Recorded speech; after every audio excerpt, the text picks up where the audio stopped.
노멀 시대로 돌입. 김동연 경제부총리 겸 기획재정부 장관이 22일 국회에서 열린 예산결산특별위원회 전체회의에서 장하성 청와대 정책실장에게 다가가 인사를 나누고 있다. 오대근 기자. 정부의 경제정책 노선을 두고 김동연 경제부총리 겸 기획재정부 장관과 장하성 청와대 정책실장 간 갈등설이 비등하자 두 사람이 직접 진화에 나섰다. 자칫경제 투톱 간 노선 갈등.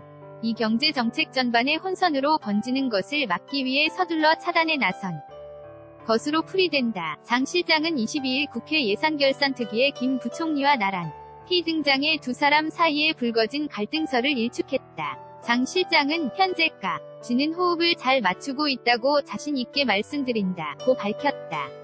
장 실장은 우리 정부가 지향하는 경제의 틀은 동일하지만 국민을 더 잘 살게 하는 정책을 선택하는 데 있어서는 의견 차이가 있는 경우도 분명히 있었다. 면서도 일단 토론을 거쳐서 정책을 선택한 이후에는 지금까지 김 부총리와 다른 방향으로 정책을 했다는 생각은 전혀 하지 않는다고 강조했다. 그는 또 저는 청와대 정책실장을 맡은 이후 장관회의를 단 한 차례도 주재해본 적이 없다며 지금 경제사령탑은 당연히 김 부총리라고 했다.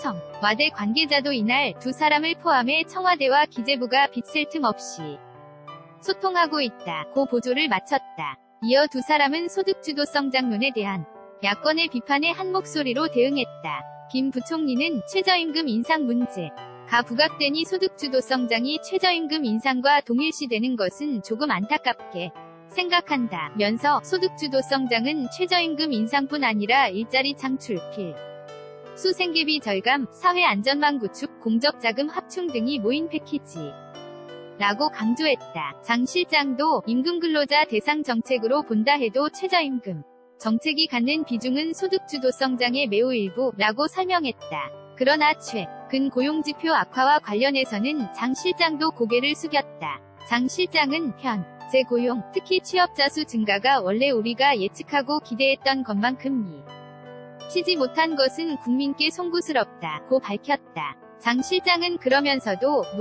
공시장에 새로운 뉴노멀 시대가 왔다며 생산가능 인구가 2년 전보다 20만 명 줄어드는 과정에서 과거처럼 취업자 수가 매년 전년 대비 20만 물결표 30만 명 느는 것은 기대할 수 없게 됐다고 강조했다. 실패하면 정치적 책임을 지겠는가라는 권성동 자유한국당 의원의 추궁에는 저는 정치적 책임이 아니라 정책적 책임을 져야 할 자리라고 생각한다고 답했다.